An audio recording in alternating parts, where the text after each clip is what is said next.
Welcome to the Christmas Connection, where the magic of the season comes alive. Join your host, Dawn Mack, as she connects you to the heart of the holidays. From cherished traditions and inspiring stories to conversations with the people who make this time of year truly special. So grab a cup of cocoa, get comfy by the tree, and let's celebrate the joy of the season together. This is the Christmas Connection. Hi, everyone. I'm Dawn Mack, and I'm so glad you're here. Today's episode is a special one, and I'm joined by one of the most beloved storytellers of our time, Richard Paul Evans. From his timeless debut, The Christmas Box, to his newest release, The Christmas Stranger, Richard has spent decades reminding readers that love, hope, and redemption are at the heart of every great story, especially during the Christmas season. His books have touched millions around the world and become cherished holiday traditions for so many families. We'll be talking about his incredible journey as a writer, the inspiration behind The Christmas Stranger, and the powerful messages of kindness and grace that continue to make his stories so meaningful year after year. Please welcome Richard Paul Evans. I'm so excited to welcome my guest today. He's a New York Times best-selling author whose stories have become a cherished part of so many families' traditions. Please help me welcome Richard Paul Evans to the show. Richard, thank you so much for joining me. My pleasure. Thank you. Well, I want to start out by, talking about this brand new book. But before we get there, you've written stories that have touched hearts across generations, from The Christmas Box to now The Christmas Stranger. And when you look back on that incredible journey that you have had, what do you think first drew you to tell stories that heal, and what keeps that fire burning inside you to keep writing them? Wow. There's a sense of destiny that this is what I'm supposed to be doing. My first book was accidental. I wanted to write something for my children. I had these little girls. I was madly in love with them. I didn't want to be a dad, didn't want to be a parent. Came from a large, poor family, and I just like, why would I want to put them through anything like that? And fortunately, someone straightened me out, and I had these two little girls, Jen and Allison, who I absolutely adore. And at the time, I was just like so in love with fatherhood. I wrote The Christmas Box for them, that someday when they're older, they'd read it. Little Jenna in The Christmas Box is now an international best-selling author herself. She has her own first movie, and she's mega famous in Brazil. She gets thousands of people turn out to see her. It's Jenna Evans Welch with Love and Gelato. That's my little push for my daughter. But when I wrote that book, I printed 20 copies. I thought I was done. I didn't realize that the book had a much greater mission and went on to sell 8 million copies. So after The Christmas Box, I tried to get away from the Christmas genre, and my sales slowly declined from having the number one book in the world to barely hitting the bestseller list. And I decided if I'm going to write just one more book, I'll write a Christmas book. And that was Finding Noel, and the book exploded. People Magazine, Entertainment Weekly gave it raving reviews. It went back for another 100,000 copies in print, and it was they called it the Richard Renaissance. And I thought, well, I guess you dance with who brung you to the dance. Mm-hmm. So I've written a Christmas story ever since then. And then on the side, I wrote the Michael Bay series and the Walk series. What drives me, it's like, well, that's what I do. That's who I am. And I'm grateful for the chance that I get to write books. Yeah, I mean, I remember reading The Christmas Box, and I was so moved by that story, and I cried. And I think it was the first book I'd ever read where I actually shed tears, and I was an avid reader all my life growing up. But I don't know, there was just something about that book. And it wasn't until years later that I learned the backstory about how you wrote that book, and you wrote it for your children, and you self-published it, and then it went on to become this New York Times bestseller. And it was like, because I remember reading it thinking I'd never heard of you until I read the book, and I was like, I don't know who this author is, but he's phenomenal. And it just really moved me and touched me in such a way, as I'm sure with all the millions that you've sold of the book, so many people could resonate and say the same. So thank you for pursuing that and not giving up the dream, because I wondered at that particular Yeah. time, did you ever envision you would be where you are today and have all the success that you've had? Well, not certainly not when I started. But the book just had its own life, and I started to watch things happen, and it took a tremendous amount of work, and it was terrifying at times. And we really, my wife Carrie and I, we really risked everything, to do it. It's every penny of our savings, and when money would come in from the book, I would just turn around and put it back out because I believe the book had a mission. And in addition to, launching my career, I've now written 48 New York Times bestsellers, and I have 8 movies. It launched a charity that I spend a lot of time with. It's called the Christmas Box House. We help abused and neglected children, and to date, we've helped more than 175,000 children. And so, Oh, talk wow. about a mission. It's like that's maybe what I'm most proud of, to impact these kids' lives. And as they get older, it gets more and more fun. Yeah, I mean, I love to hear someone like yourself who just gives back in such an enormous way. And it just, not only from the books you write to this charity you have, but how it just impacts people in such a positive way. And I think sometimes that's the bigger message that comes out of what you're able to do in your career and so forth. Well, thank you. And Um, I don't take it for granted. I'm very grateful. yeah, And I just, I can imagine. I work with thousands of authors literally, and who all have that dream and would like to. I'm lucky. I get to be someone who writes for a living. mhm. Very fortunate indeed. Well, as you mentioned, you're a 48-time New York Times best-selling author, and some are calling The Christmas Stranger your best novel yet. Why do you think that is? And by the way, you said 48 times. That actually just happened an hour ago. We just got news from the New York We're going Times. to give credit where credit is due, though. Yeah, New York Times. It's number 5 on the New York Times bestseller list, and I'm very grateful, very excited. This one, last I checked, it had like 4.9 stars on Amazon, and Goodreads, which is usually pretty snarky, had 4.8 stars. So it's the Wow. highest rated of any of my books so far. Um, Terry Brooks, the author Terry Brooks, who wrote Sword of Shannara, um, he said once that sometimes the magic happens. And as writers, we always dig deep and give the best we can. But every now and then something really powerful happens, and it's like a gift from the universe. And this one had that. When I got to the final kind of twist in the book, when it came to me, I literally started crying. I was like, I can't believe this. I cannot believe this is genius and so powerful that I can't stop crying. And now I've heard that from hundreds of people already because the book's already sold thousands and thousands of copies, even though it just came out a week ago. And they're saying the same thing. No one has told me they saw the twist at the end. There's several twists. No one saw them coming. And when you see it, it's like now everything makes sense. And and that I can't take credit for it. I mean, because it surprised me as much as it does the readers when it came to me. I just thought, you got to be kidding. It's too beautiful. It's too Mhm. moving. And so that's what I say. I always work hard, but now and then you get blessed with this incredible magic that just I'm so excited to share with readers. Like, okay, just trust me, read this book.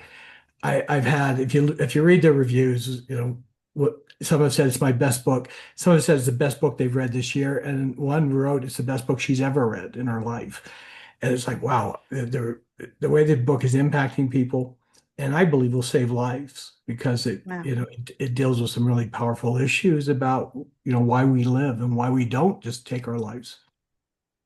Yeah. And, as I'm listening to you describe that, for it to impact you that way, and you're the author, Yeah. imagine how much more impactful that story is on just the reader who doesn't have that kind of connection to the book. So that's incredibly powerful. And you're right. I mean, that comes from a whole different place, that just works through you, it seems like.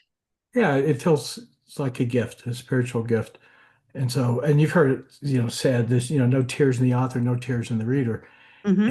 And I mean, the thing is there are parts of this book that I laughed out loud. I was almost crying with laughter. It's like, okay, the book's funny.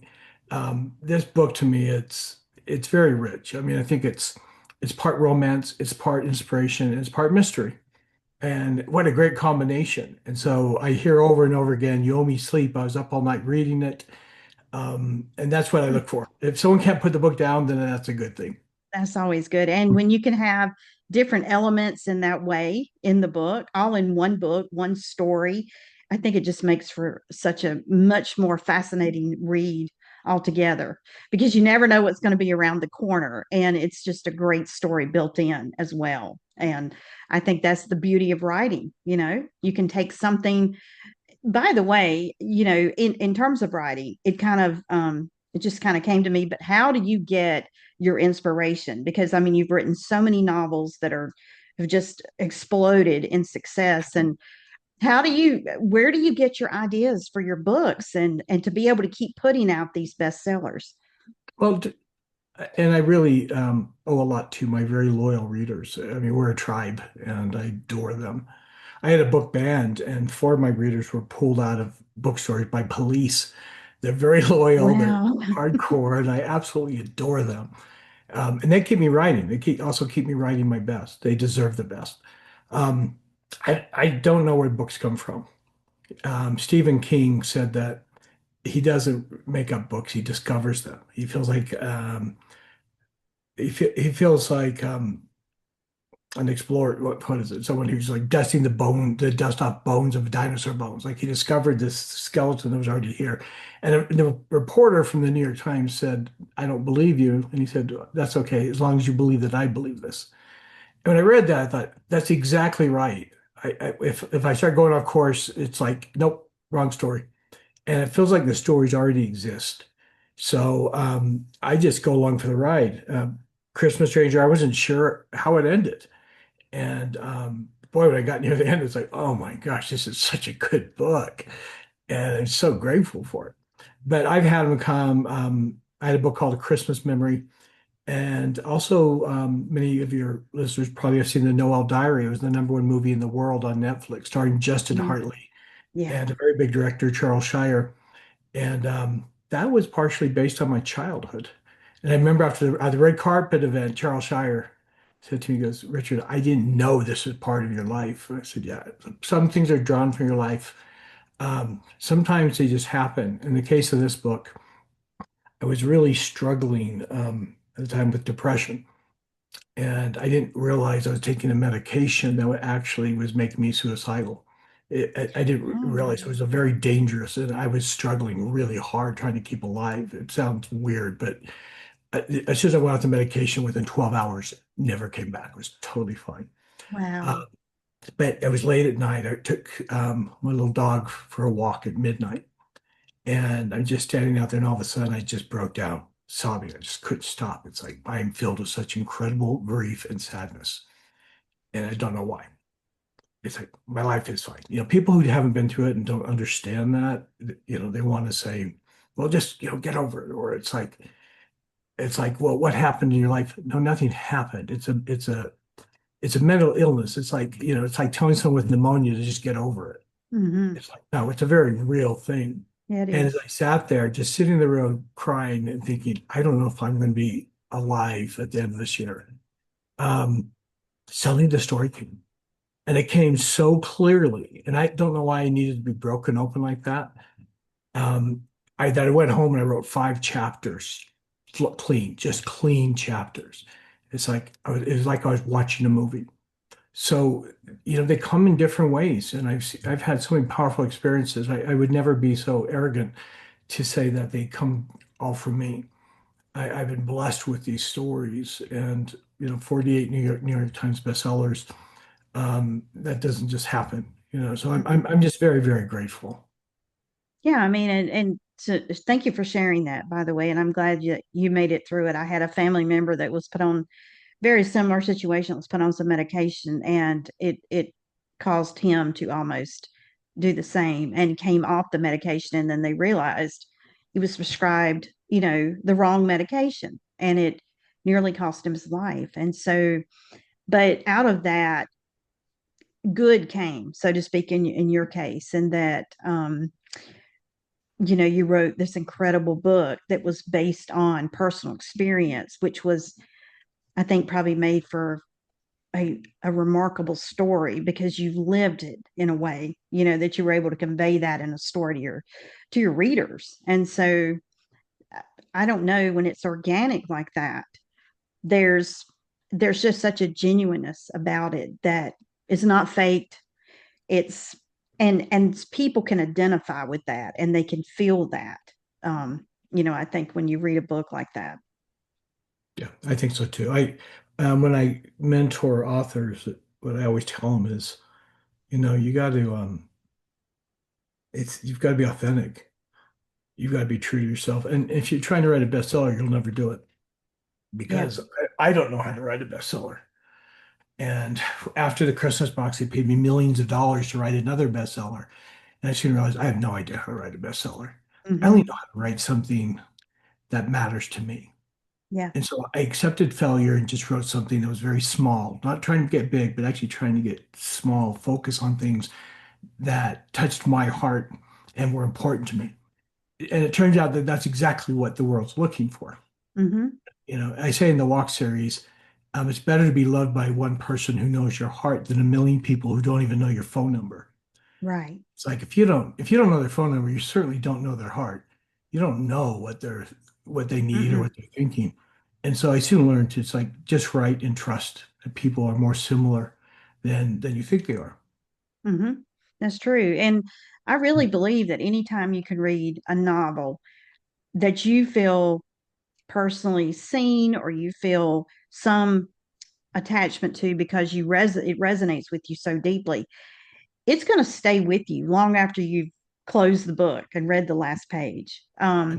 I know Yes. that many readers, describe finishing one of your books as feeling seen and like your stories reach a part of their soul almost. And so, how conscious are you of that emotional impact while you're writing? And and you've spoken on that. It seems to happen pretty naturally, but apparently, it's a formula that works, even though it's not really a formula. Because readers, the takeaways that they come away with when they finish one of your books has lasting impacts for sure. Yeah, they're different, and yeah, I don't. The only formula I have is that I have a unrelenting optimism. I do believe in good. I do believe in people's hearts. People do horrible things, and my books aren't Pollyanna. Horrible things happen, in my Mhm. books. This one it starts out with a lot of sadness. Um, and but that's what life is about. And as Gabriel in my book, this is the book, by the way, if you haven't seen it, the Christmas Stranger. Gabriel in the book says, if there's no darkness, you'd never see the stars.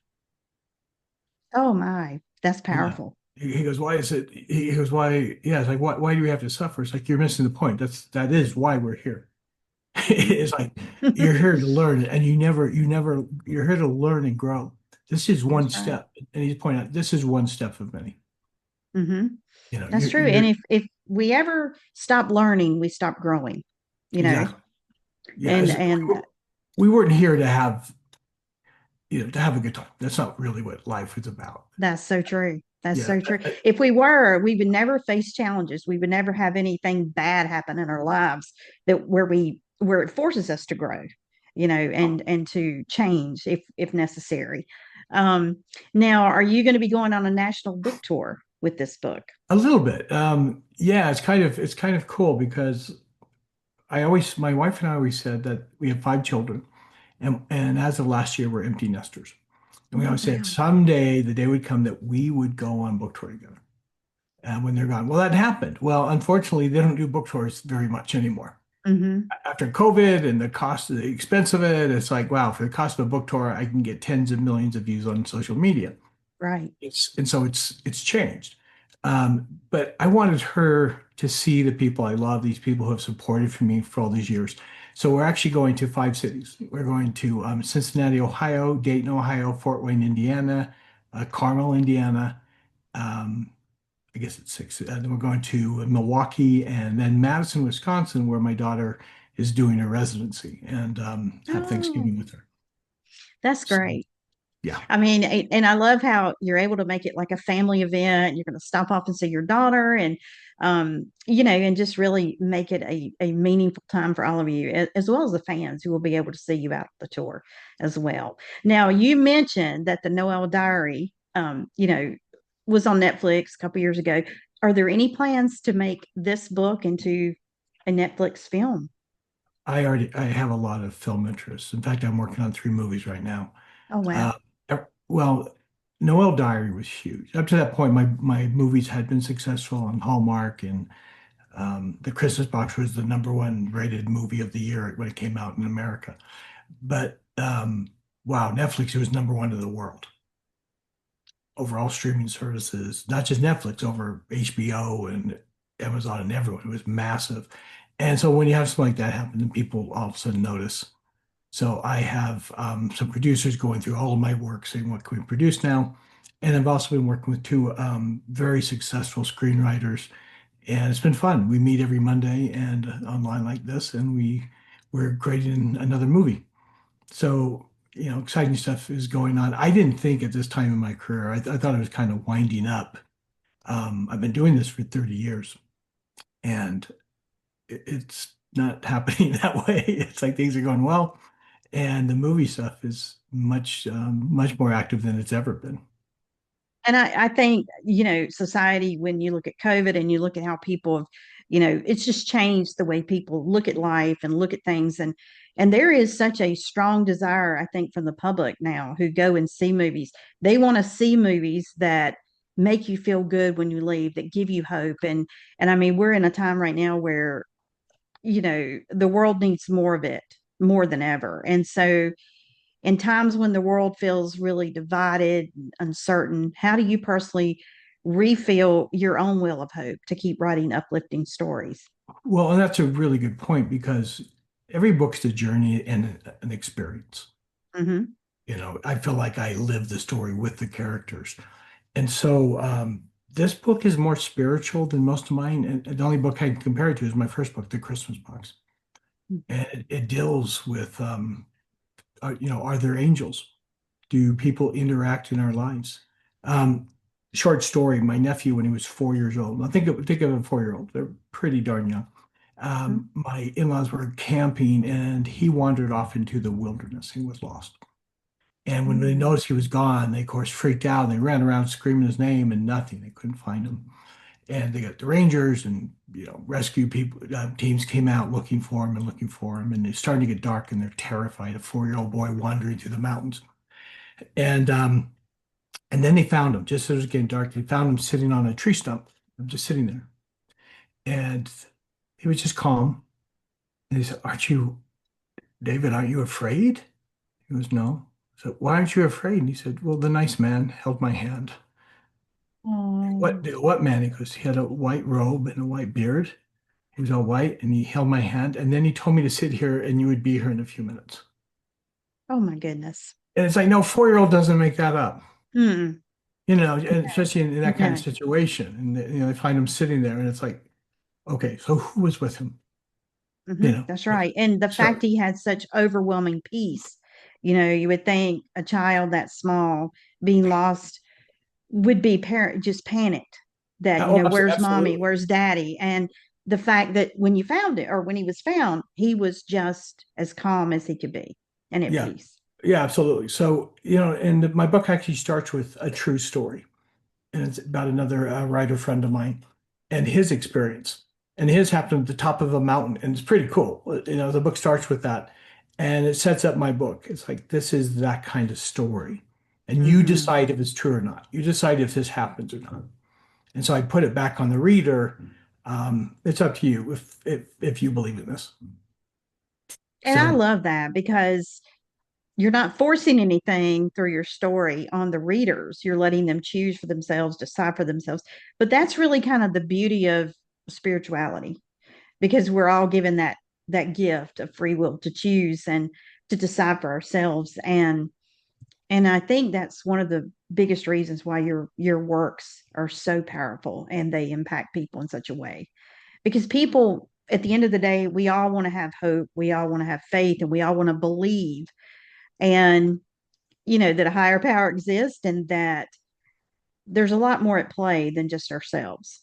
It has to be, which is and true. that's the beauty Absolutely of true. it. Yeah, I there mean, is. you're right. We were put here for a greater purpose than even we realize at times. Yeah. So that's what. And that's what drives my Yeah. books. And this is the philosopher Soren Kierkegaard said that we can understand our lives looking backwards, but life Mm-hmm. must be lived forward. Yeah. And that really is what this book's about. And I look back at my career, it's like when my first book, I wrote the first book, it was kind of insane to see everything that fell in place for that to become the biggest book in the world. In Mm-hmm. fact, I was told, like, a voice told me, I'm sitting in a car trying to peddle a book that no one wants. I went to a book signing, I had a book signing, no one came to it. And while I was sitting there, this voice said to me, your book will spread throughout the world. You have no idea. Oh, wow. And I'm like, wow. It's like, no, there's nothing's happening here. And I still struggled and struggled, kept going. And then when it went, it went. And all of a sudden I'm getting calls from, Today Show and Time Magazine and Newsweek and just everything's, it's like, when it hit so hard and so big. And then the movie comes out and it's massive. And it's just, it was such an incredible miracle, Mm-hmm. all of it. And I got the advantage, a really cool opportunity to sit in the front row and watch it. Oh, wow. And seeing this all lay out, um, I will never say this is something I made happen. I worked harder than you can possibly imagine. I put everything into it, risked it. But when it all came down to it, I may have put the work in, but God gave the increase. When it That's happened, right. it's like, okay, I didn't make that happen. Yeah, this door opened, and all of a sudden, and weird things would happen. I'd get in the elevator, and there'd be a major, the host of a major TV show sitting in the elevator, and we start talking, and next thing you know, it's like, I want you on my show. Within the elevator time, within 3 floors, they say, I want you on my show. Okay, so things like that were happening all the time. It was ridiculous. I got to go on TV show. That's just divine intervention reinforcing or All reassuring over. you that, he's in control. And I'm a firm believer, and I've often told friends throughout my life that the only way you can really have your life make sense is look at it in reverse, all the Yeah. way back to the There- beginning. And you see how all the dots Kierkegaard. connect to kind of lead you to where you are present day. And although we are not gifted with the ability to see into the future, to see what's to come, God knows what's coming. And so he sets the stage for us, even if we don't realize it. But when we look back, we clearly see why this thing or that thing had to happen or lead us to this, whatever decision we made or whatever happened in our lives to get us to that point. And it's really beautiful the way it's designed that way, because we always are having to move forward, even though seeing our life in reverse is really the way it kind of all makes sense. Exactly. Well said. Well, thank you so much for taking the time to chat with me about your brand new book. And I can't wait to read it. I haven't had a chance to get it yet, but I It am is. looking forward to it. I know I love that cover. It's a And great cover, isn't it? it Yeah. really is. And but I believe, you're at number 5 on the New York Times bestseller list currently, but I have a feeling that's going to change really quickly. So, but thank you so much for your time. I know you're incredibly busy, but it's been such an honor to chat with you about your enormous career and just how remarkable it is. And I look forward to many more books coming from you, because I don't think you're finished yet. I don't think so yet. So thank you so Well, much. thank you so much. Take care. Take care. Bye. Bye. What a wonderful conversation with Richard Paul Evans. A heartfelt thank you to him for joining me today and sharing the heart and inspiration behind The Christmas Stranger. His stories remind us that the spirit of Christmas lives in compassion, forgiveness, and the quiet ways love changes lives. You can find The Christmas Stranger wherever books are sold. It's a story sure to warm your heart this holiday season. I'm Dawn Mack, and I hope today's conversation has inspired you to slow down, savor the season, and find joy in the simple, meaningful moments that make Christmas so special. Thanks so much for listening. And until next time, may your days be filled with peace, love, and a little Christmas magic. Thanks for joining us for another heartwarming episode of The Christmas Connection with your host, Dawn Mack.